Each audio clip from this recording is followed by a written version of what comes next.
All right, I guess we'll get underway here. This meeting, October 6, 2020.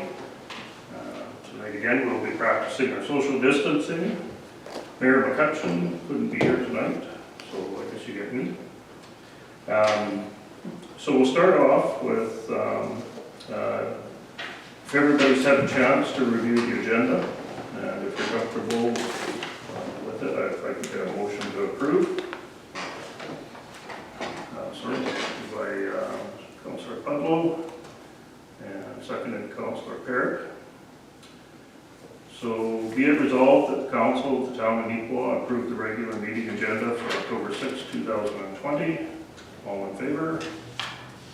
Carried.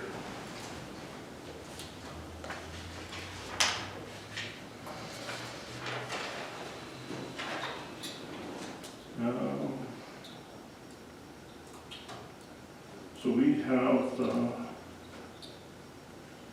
last minutes of the meeting. If there's no errors or omissions, and everybody is comfortable with it, so I would have a motion.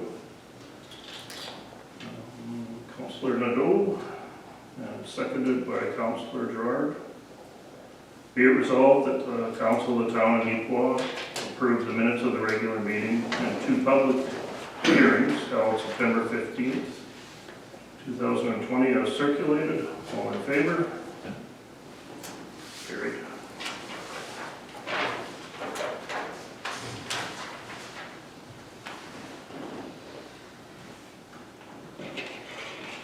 That's also 5. Do we probably could go ahead with Dave's? Is anybody else going to attend with you, Dave? Or? No, it's just okay. We probably. Okay, we'll move into our presentation now. Mr. Adrian DeGroot was going to be here to do a presentation on Stony Creek and Park Lake. Along with him is Mr. Dave Spees.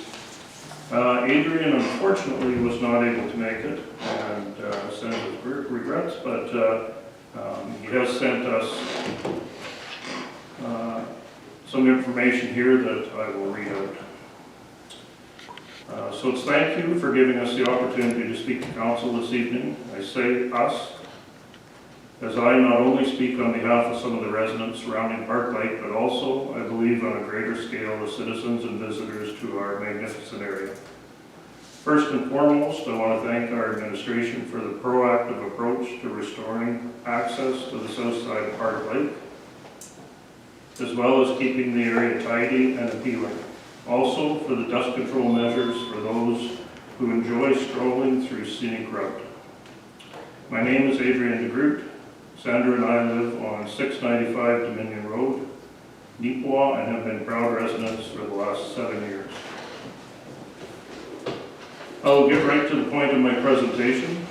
We, the residents concerned, want to thank Council and Administration for what has been communicated for not only the restoration of Park Lake and its amenities, but also the opportunity to enhance and protect the limits of Stony Creek, White Mud River as part of a major waterway in Manitoba running through the town of Neepawa.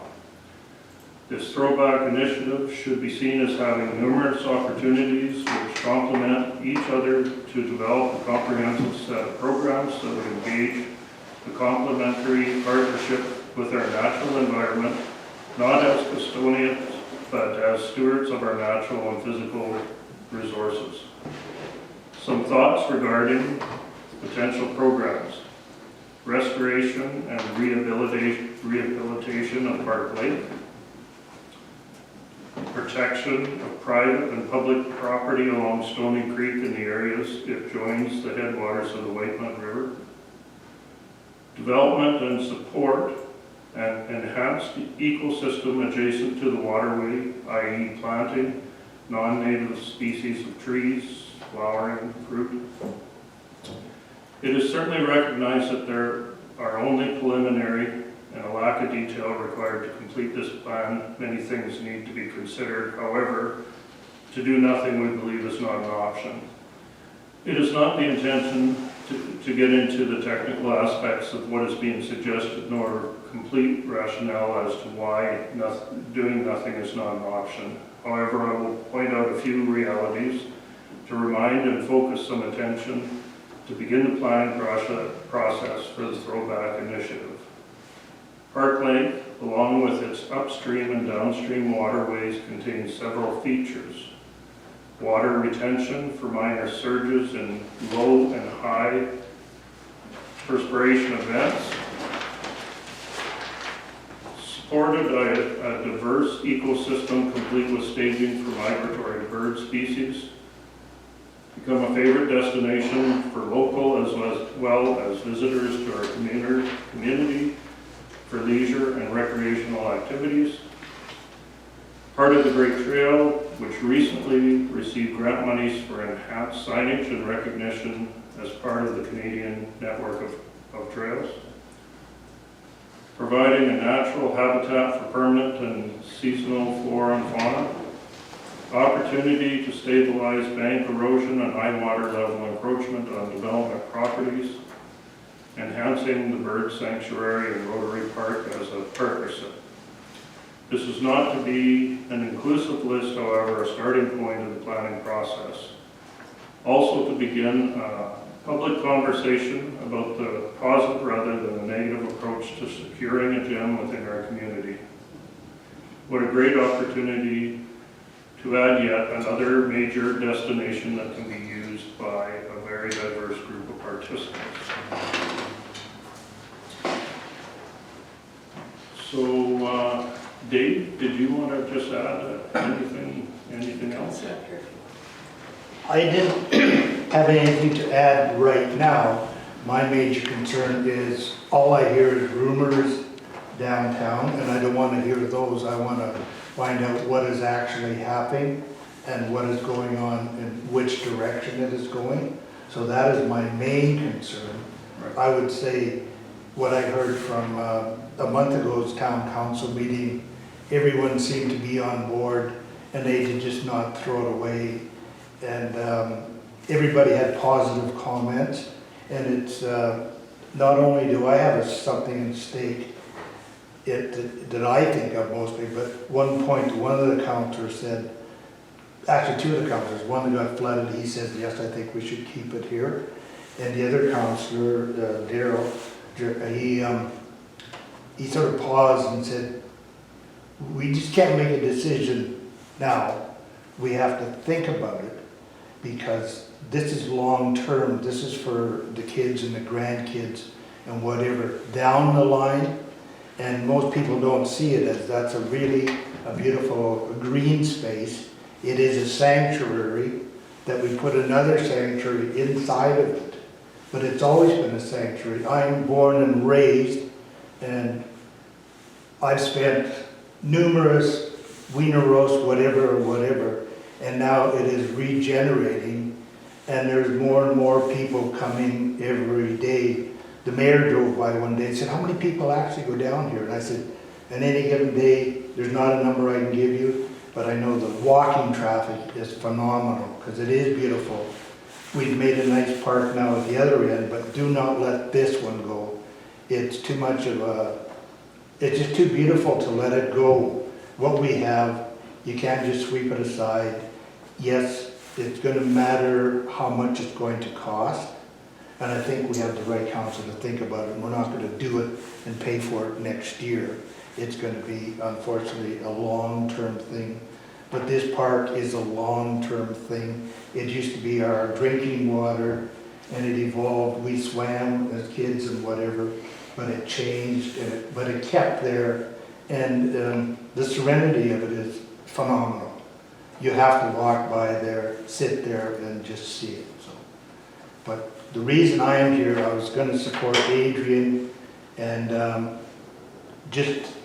would like to know which direction and what is being done from the town of Neepawa, not a rumor mill. Yeah, no, that's great. Any questions, Dave or Adrian's comments?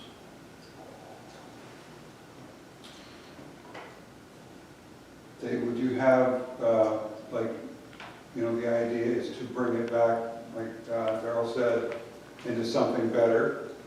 We're looking at this long term, so if we're going to do something, it's not just patch it, let's think outside the box.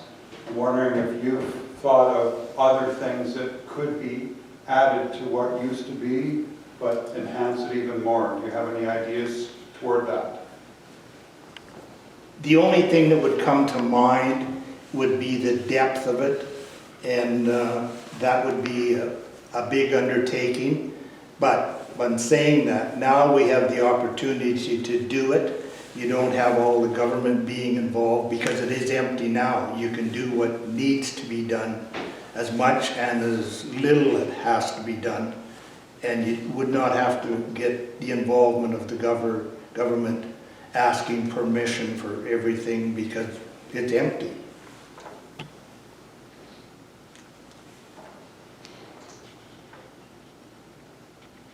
Anybody else? You know, one of the,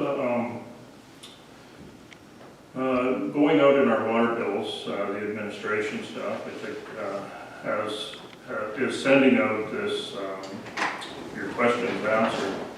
And I have to admit, I think it's extremely informative.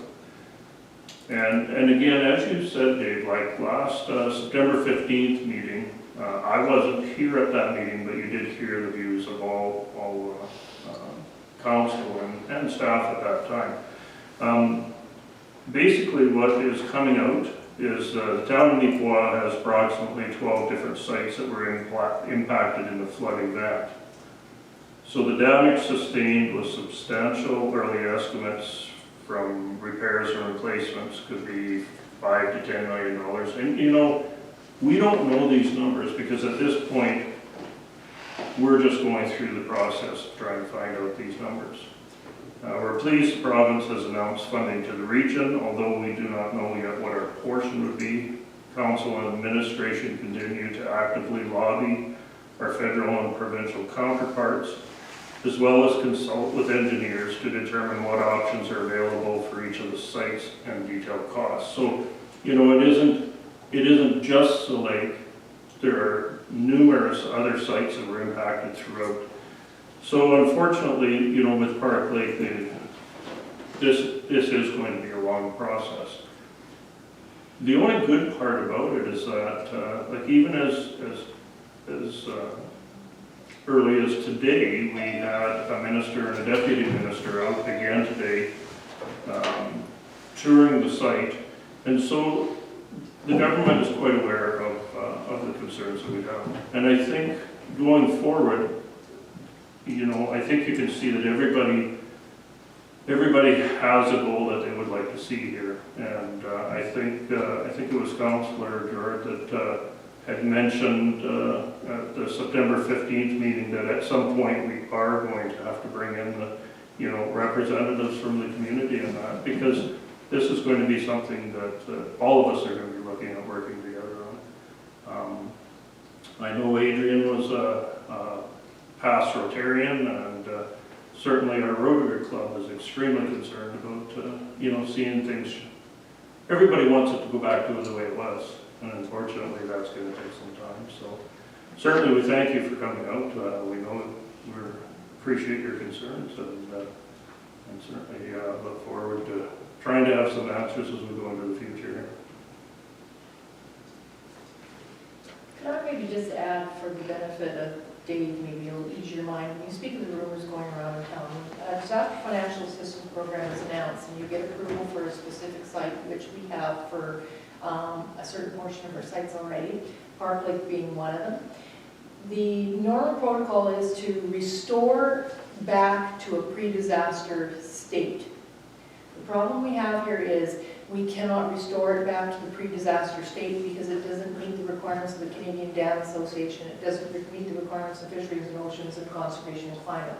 And because now we've entered into agreements now with the federal government and the province for disaster funding, we have to follow every guideline and rule they give us, which means everybody's gonna have their finger in this pie. As much as you are correct, when we were under state of emergency, we have the ability as a town to do whatever we deem necessary to deal with an emergency. That is the only time we're allowed to do so.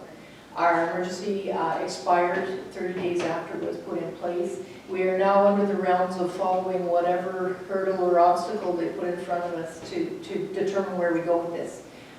Based on preliminary estimates that we've received, and obviously them having to fund this to put it to pre-disaster state, and knowing we can't go back there. It was established 120 years ago, and there's no way they're going to allow that.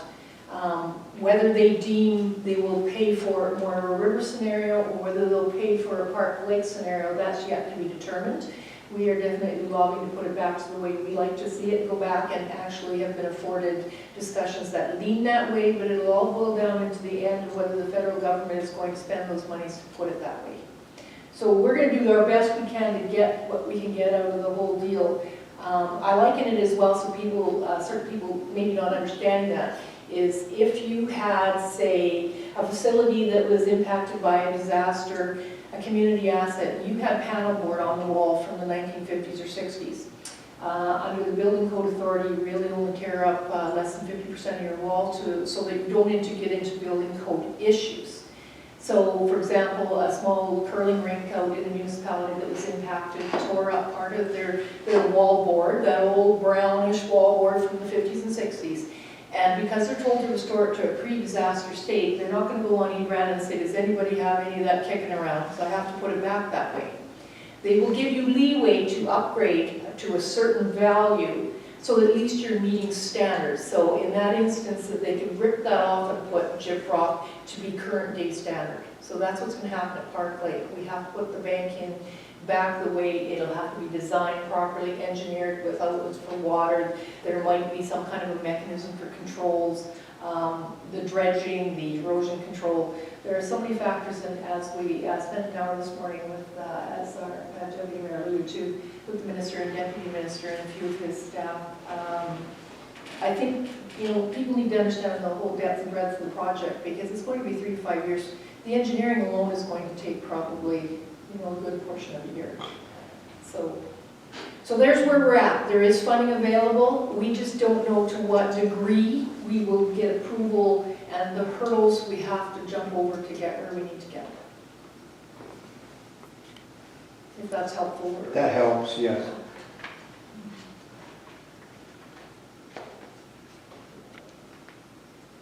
I think from council's point, from my point, as is today, is not where we're starting from. I mean, like, it's back to prior to. I mean, it's getting a lake back and then restoring it and improving. So, like that, to the council, we see Park Lake there. That's what we're working for. What's the opportunities now that have been afforded us by having that happen? And that was part of what I wanted to find out, like all these studies being done and whatever, and how far has that progressed type of thing, and whatever, like you said, they're still coming and checking it out. So we have that site, Park Lake and the bridge have been one of the sites that have been approved under the funding program. Council will discuss later this evening at some point or next week or whenever we have time how we proceed. We'll basically have the recommendations is to obtain full hydraulic and hydrology studies and get a better understanding of the whole watershed and how the water comes out of the watershed, so that we have some science behind this. Currently, the preliminary inspection, there was no data to go by. There is no data on Park Lake. There is no talk of the depth, the width, the volume of water, how fast it comes in there. There's just nothing. Where on a provincial structure like at Lake Irwin, they have some data. There is nothing that exists at Park Lake. So we pretty much have to start at square one and proceed from there, but it'll be a data gathering process. And sometimes the licensing requirements, just getting the licensing in place to make sure we understand what we need to do is going to be quite a process.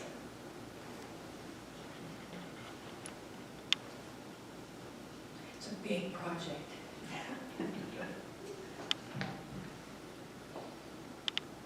Okay, any other questions, concerns, comments?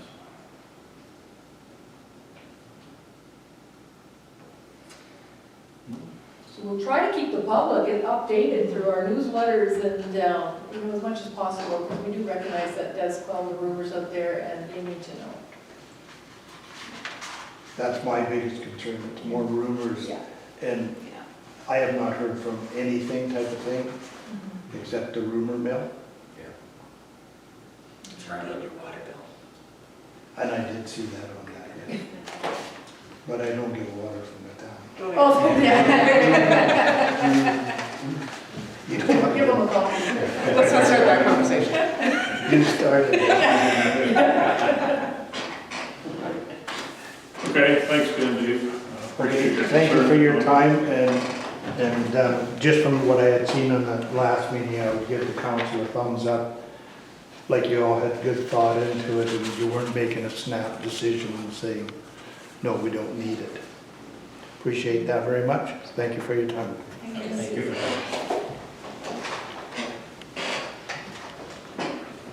Okay, we'll move back into council meeting and we'll start off with council reports. Anyone got any council reports? Councilor Nadeau. Yes, since our last council meeting, September 15th, the West Manitoba Regional Library Board met 2 times actually. We're doing some strategic planning right now. There's some big moves happening in the background, and we're trying to improve safety in Brandon, especially at the Brandon Library, which again, our residents here can actually use their Brandon library card or their Neepawa library card. It's all one library group where they can go take out books from the library. Unfortunately, downtown is causing a lot of grief in Brandon right now.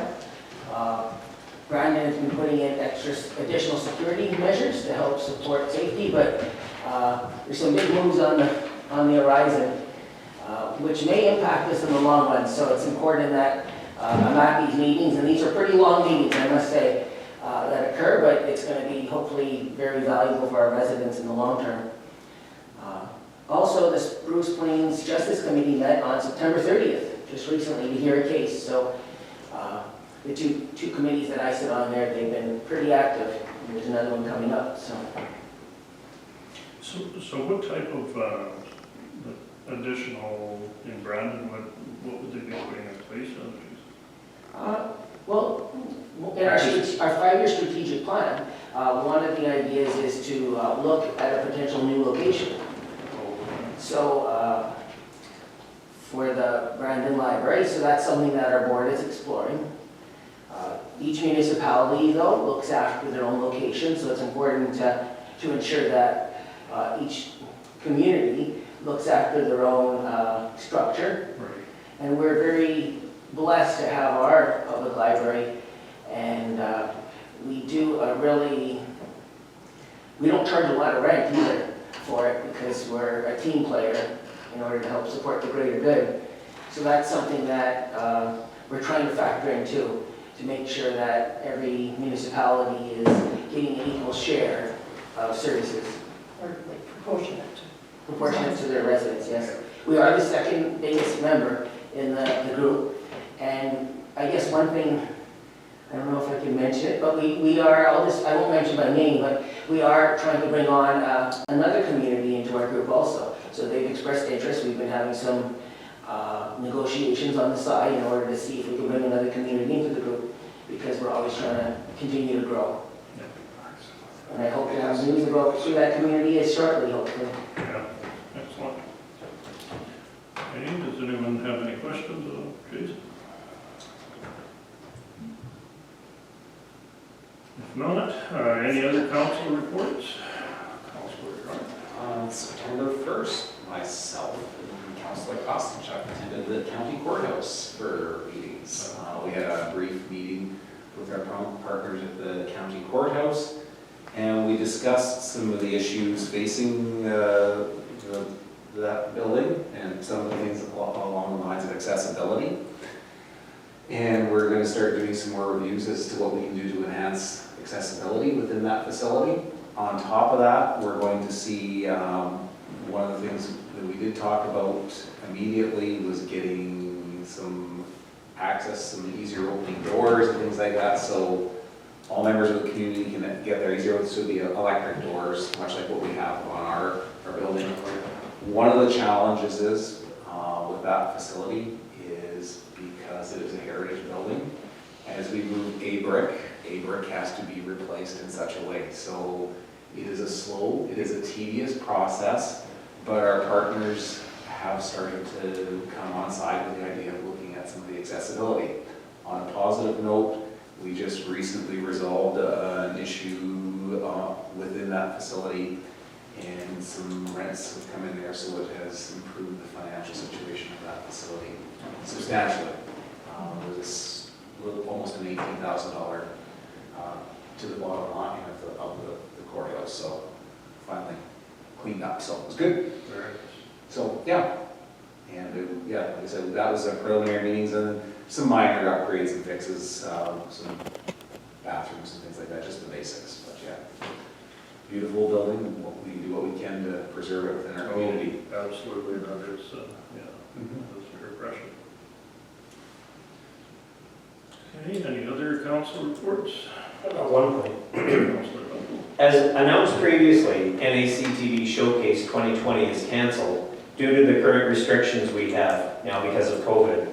So for this year, we will be re-airing Showcase 2019 in 3 parts on the following schedule. Part 1 is being shown on October 7th at 10 a.m. as well as at 10 p.m. Part 2 is being shown on October 9th at 4:25 p.m. and October 10th at 4:25 a.m. Part 3 of the showcase will be aired on October 11th at 2:30 p.m.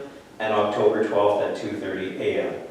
We're hoping that you'll still be able to participate in next year's showcase, which will be in the spring of 2021. Thank you very much for your continued support of NACTV. Yes, a lot of changes these days, unfortunately. Anyone else? Councilor Barrett? 1-877-876-8555. Call in, get your tickets for the lottery to support our local clinic and keep our doctors happy. We've really positioned ourselves well. We are the hub of a hub and spoke type method of doctoring now. And you can come into the east door of the town office where these are available, form them back to fill out, and leave in the envelope. Excellent. That's good. Any other reports? Seeing none, I guess from there we'll move to our department reports and our manager of operations, Denis. Thank you. So we've seen some minor maintenance around town. We had some crack sealing contractors in where we clean out some of the cracks and we retar them so that we prevent some of the erosion and settlement of the streets, prolong their life. Public Works have been visiting the CN site. Anticipate another week and a half of staff on there. At that point, we can then kick staff back to doing some regular duties around town. Yard waste pickup has started. They'll be running Mondays. So everything has to be in a biodegradable compostable bag. So the preference would be the paper ones, so they're easily identifiable for staff. They do make them in a plastic version, but they're a little more difficult for staff to recognize. So if they get left behind, it's an accident.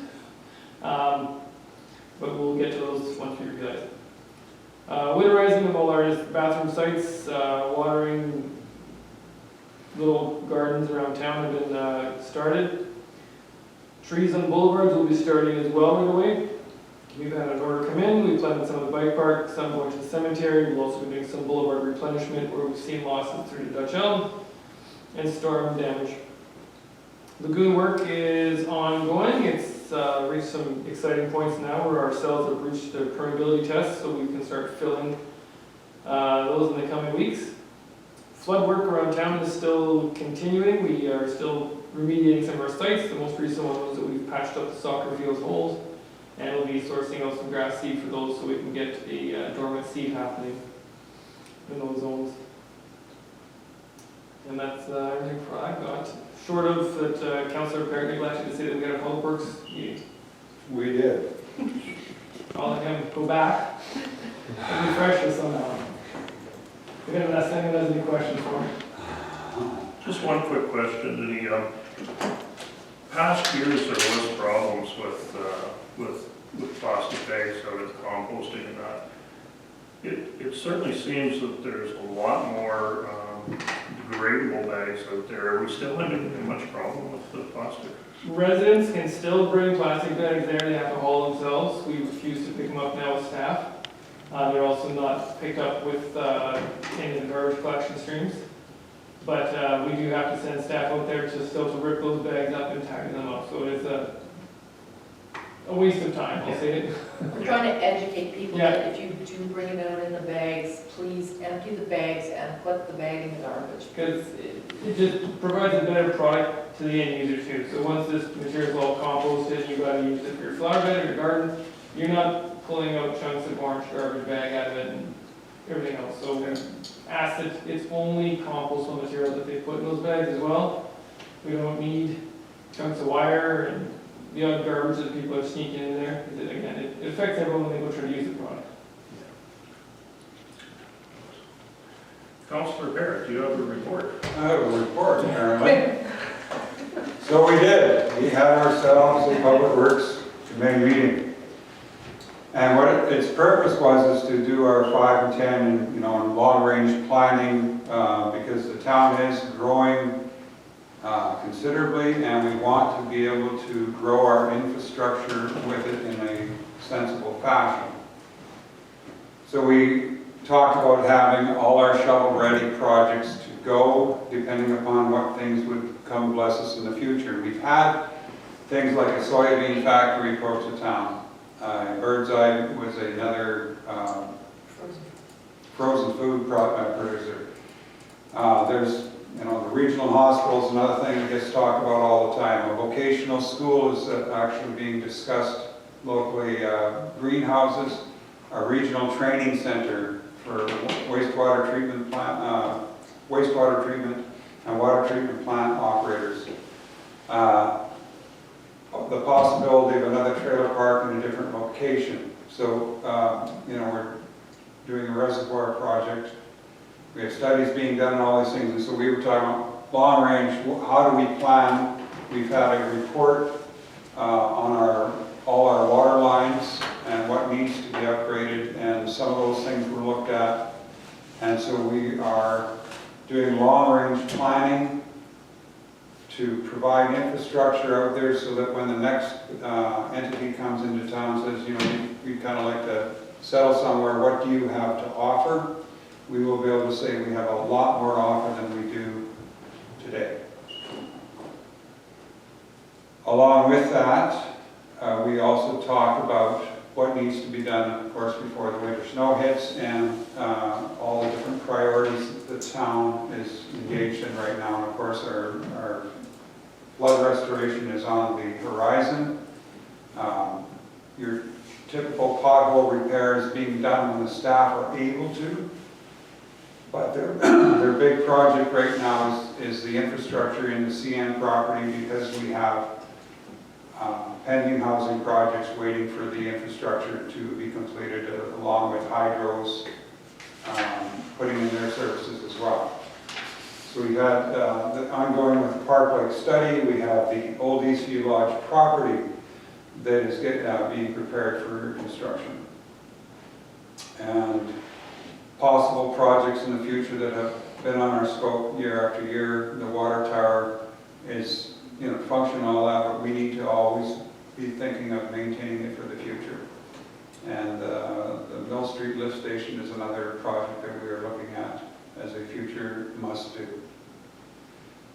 And in the preceding last 2 weeks, we tasked the councillors and the mayor to be driving around touring the town and to present to town staff what they feel needs to be worked on in a short-term basis and a long-term basis. Thank you, Councillor Barrett. Any questions? Can I just add to that, I'll ask Denise, our asphalt machine, that, is it under repair still? And hopefully will it be available soon to get back out there? I believe in a week and a half, we should be able to test it out and use it once staff have been kicked off the CN site. Just to let the people know that We are aware of some of the nasty potholes. But they will Yeah. get back out there. The machine is going to go. Here we go. Yes, unfortunately, when trying to get ahead of everything, we were ordering a new machine and it comes in damaged. So that didn't quite work exactly the way we wanted, but I just want to add for the benefit of the media, the watching public, some of the projects that Councillor Baird alluded to at the front. I don't want the public or the media to suggest that, oh, they know something we don't know because of some of the things he's read. Those are just pie in the sky, things we slopped on the board and said, if we were to get this, what water and sewer would they require? Would they need road access? How would we service them? Where would we put them? That was really what our discussion was that day. There is no guarantee we're getting anything of those. But if we don't have the infrastructure in place that would match or upgrade the interior part of the infrastructure so that we could feed those lines that way, then we're kind of dead in the water if something were to come here. So yeah, those are just wishful thinking at this point.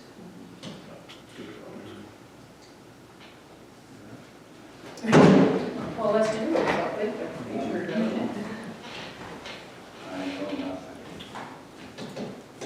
okay, any other comments? If not, we'll ask our CAO Colleen to go through correspondence for us. Just two pieces of correspondence. The first one is just kind of an awareness. This is a normal activity that happens every year. We get money that's called a municipal operating grant, and it's usually from, it falls within our calendar year, but it functions on fiscal of 2021. So Rochelle Squires, the Honorable Minister of Municipal Relations, I am pleased to advise the second and final payment of your municipality's unconditional municipal operating grant has been directly deposited into your municipality's account. The first payment, which we got in May of this year, was for 75% of that, and of course now we received the balance being 25. So just so you're aware, the province gives us in total $324,249.08 as an unconditional grant that we can use at our discretion towards projects of whatever we deem necessary. It's an annual provision. I think there was worry at the front end of the COVID pandemic this year that the province wouldn't be able to provide these to the municipalities, which in certain instances, and many, would mean very harsh times for perhaps budgeting in a municipality. So it was nice to know that these were still being given out. The second one comes from the people looking after the CP holiday train. As you know, we have been fortunate enough to get a CP holiday train here, and of course this would be our year to have one. But because of COVID, Canadian Pacific has made the decision to hold a virtual holiday-themed concert for the 2020 CP holiday train season, instead of running the typical CP holiday train program. It's a difficult decision necessary to protect the health and safety of our neighbors and employees given the ongoing global health threat posed by the COVID-19 pandemic. They intend to resume the train tour in 2021. This year, CP will donate to all communities that the program benefits, including the communities that typically receive the CP holiday train in alternating years. So even though it wasn't our year to get the train, we're still going to get a financial benefit. This train was launched in 1999, and ever since it's traveled across Canada and the northern U.S. to raise money, collect food, and draw attention to the important work of local food banks. In its first 21 years, the CP Holiday Train program has raised $17.8 million and collected 4.8 million pounds of food for local food banks and communities along CP's network. Live music and entertainment has always been part of the CP Holiday Train show. To keep that tradition alive, CP will produce a virtual benefit concert, and we will share the details of the concert in the coming weeks on our social media channels. So that's kind of nice news. Yeah, that was very good. Yes, and it'll be nice to see it get back to running back to normal conditions again too.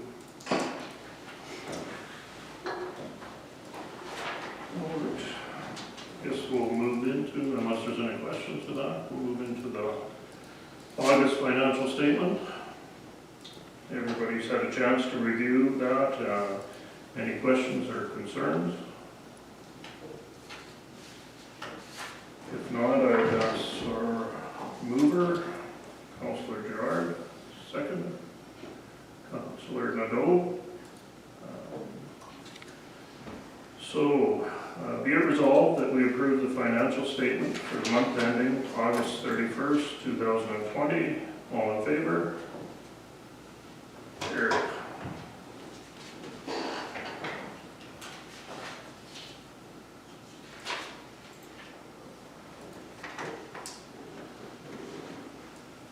Next, we have September check register. If everyone's had a chance to review this, do you have any questions, concerns? Okay, if I can have someone move that. Councillor Kostenchuk, seconder, Councillor Parrott. So be it resolved that we approve the accounts for September 2020 totaling $945,286.22 as reviewed and representing check 202018520202068, but excluding check 202001907, 202001908, and 202002042. All in favor? Carried. Myself in this next item. Yes, and in fact, Councillor Gerard and myself have to remove ourselves due to conflict. And so I guess if it's okay with everyone, I would ask that our senior councillor, Councillor Parrott, would take over for this part.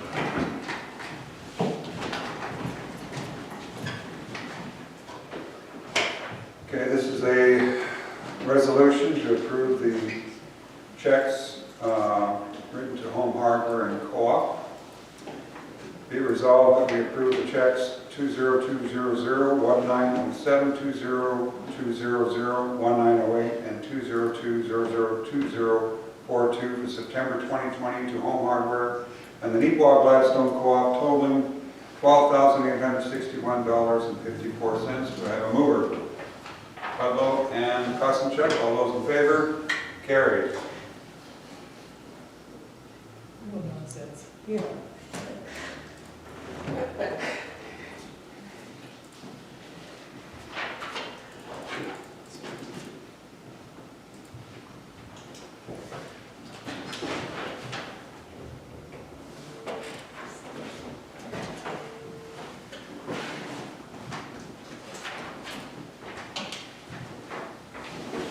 All right, thank you, Councillor Parrott.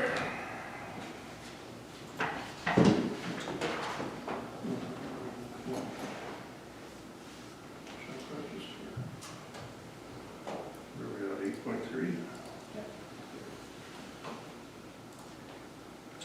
Outstanding utility accounts. Everyone's had a chance to look over the accounts.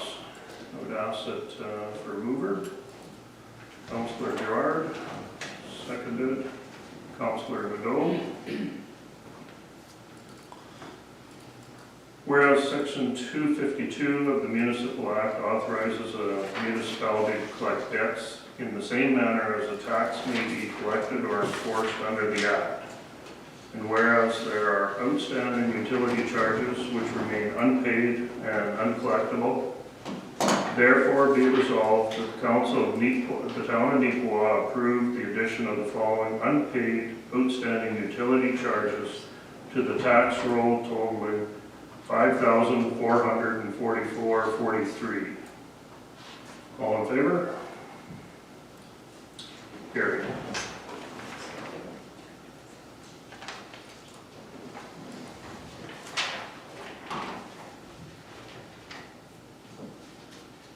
I did do a mover here on that one. Did you? Yeah.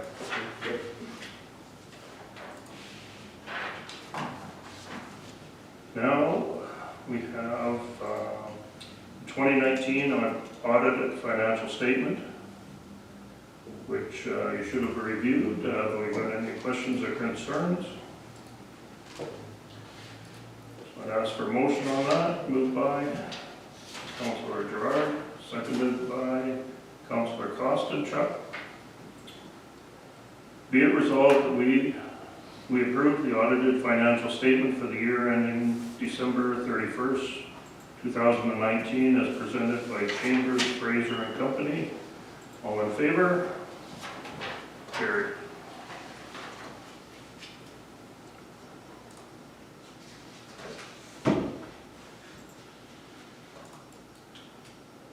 So with the council or with the code of conduct? 8.5. 5. Oh, appoint auditors, okay.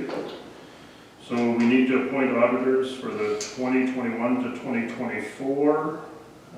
If I can have that move. Councillor Parrott, seconded. Councillor Costichuk. Be it resolved that we accept the audit proposal of Chambers, Fraser, and appoint them as auditor for the town of Neepawa for an all-inclusive fee of $17,400 for 2021, $17,700 for 2022, $18,000 for 2023, and $18,300 for 2024 plus applicable taxes. All in favor? And carried.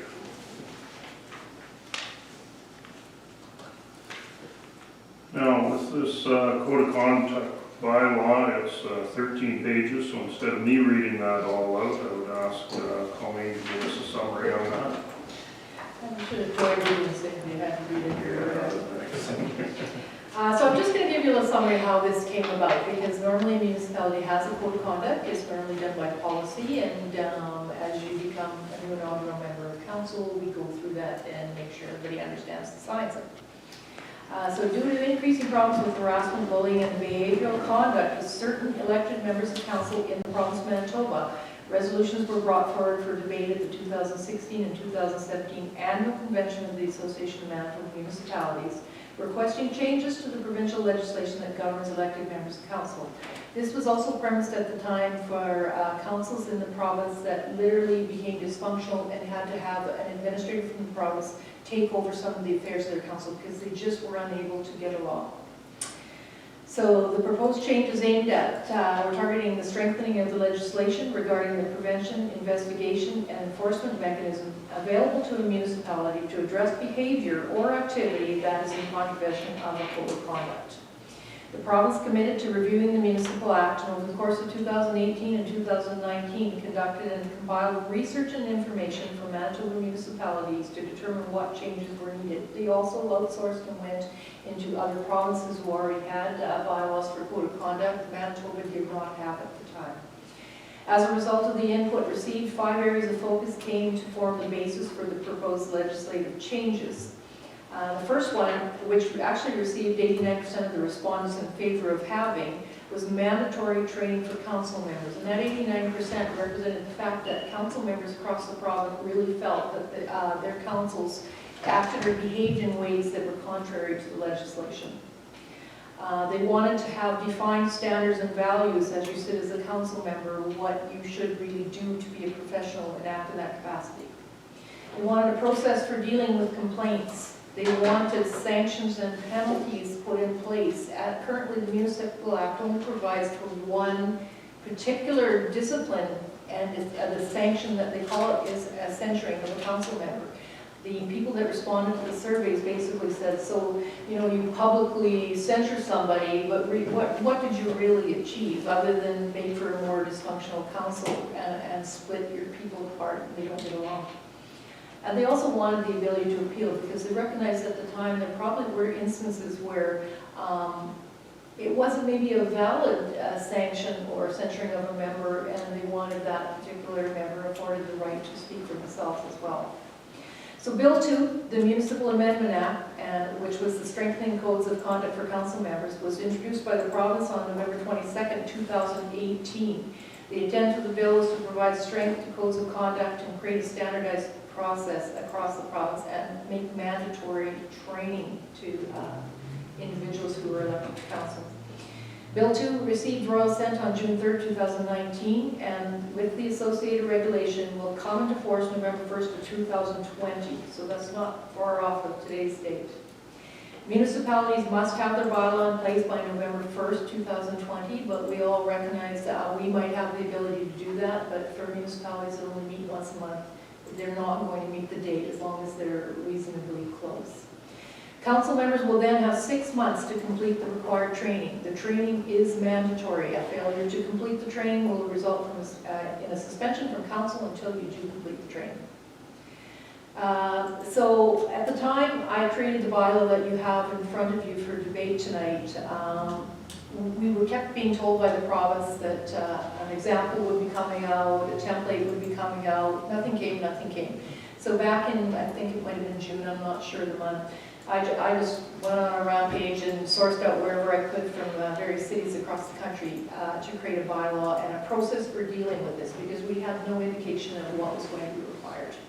Since then, probably about a month ago, maybe, I'm going to guess, I don't have the date probably right, we did get a draft bylaw template from the province, and anyway, I do think mine's a little more, I don't want to call it overkill. It probably is in length compared to what we're provided. It contains everything that the province required in the basic bylaw, but I also included provisions in there that you are already covered under, for example, in our electronic communications policy and our drug and alcohol policy. All of those things, I incorporated everything that I possibly put into the bylaw, even your behavior at election time and how you should behave.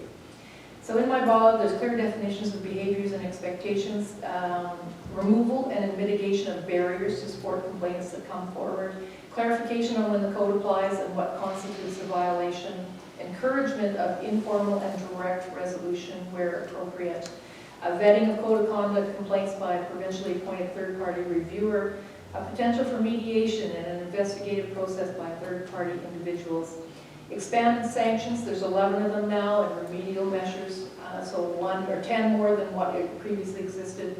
And there's an avenue for an appeal by a provincially appointed appeals director. I guess I would just ask if there's any questions or you think there's things you need to be removed or added. You need to tell me. First reading will not change. If you have decisions that would change the bylaw, all it means is it enters it in for third reading. For second and third reading next meeting, we have the ability to make amendments to it. So, any comments? It's a big bylaw. Well, I just want to thank you for taking the initiative and going through and setting that up. Having read through that there is a lot of information in there that is very well written. And it was good that you pointed out to the minister some deficiencies of their template. I didn't speak about that. Just for the public, I did find when I read what came out from the province that there were several questions I still had on how this was going to roll out.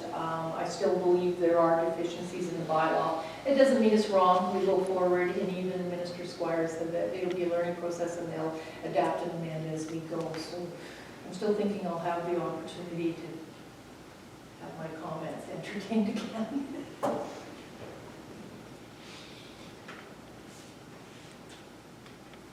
Okay, any other comments? Okay. It looks good, it's very thorough. Thank you very much.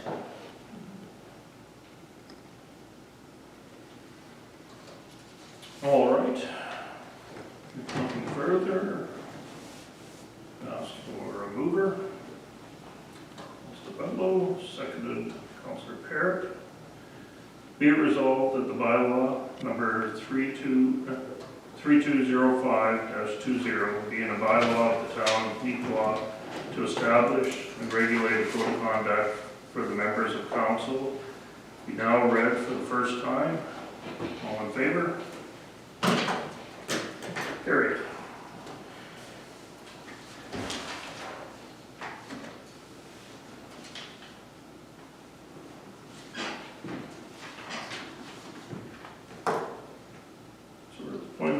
business. Do we have any other business tonight? No. I'd just like to point out that we may be the town of Neepawa, but we have surrounding municipalities whose citizens and councilors are constantly doing stuff inside of the town of Neepawa. And an unsung hero, Councilor Arnie Susky of Lanella Lansdowne, is currently waiting at the clinic to do work there. So I just thought I'd mention that Neepawa isn't just Neepawa, it is the whole area. Yeah, thank you, Councilor Parrott. That is exactly true. And yes, Arnie has definitely been a big workhorse through a lot of these projects. As are many of our other Citizen reps. yeah, absolutely. We have a lot of support in this area. Yeah, absolutely. All right, seeing nothing further, just I'll ask for adjournment. Moved by Councilor Pudlow, seconded by Councilor Costenchuk. Be it resolved, the council of the town of Neepawa to now adjourn this meeting, regular meeting of council at 7:55. All in favor? I was worried to get a picture of the people. I thought for sure he's gonna go with You didn't even put his hand up. me. Neither did I. I should just put. Don't wait, call now. The Pudlow motion.